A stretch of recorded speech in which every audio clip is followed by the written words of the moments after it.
আকাশপথে ভ্রমণের সংজ্ঞাই বদলে দিতে যাচ্ছে কোয়ান্টাস এয়ারলাইন্স। দীর্ঘ প্রতীক্ষার পর রানওয়েতে নামছে বিশ্বের প্রথম ২২ ঘন্টার ননস্টপ ফ্লাইটের জন্য বিশেষায়িত বিমান।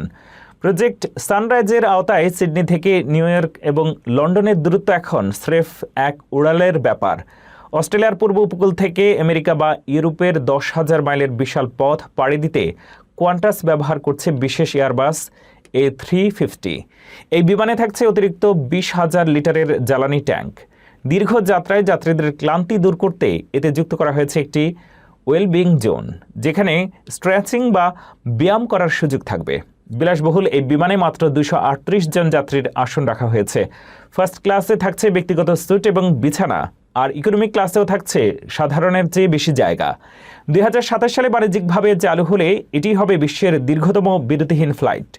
সিঙ্গাপুর এয়ারলাইন্সকে পেছনে ফেলে এই প্রকল্প বৈশ্বিক বিমান চলাচল শিল্পে এক নতুন মাইল ফলক হতে যাচ্ছে। প্রযুক্তি আর বিলাসিতার এই মিশেল দূরপাল্লার ভ্রমণকে করবে আরও আরামদায়ক।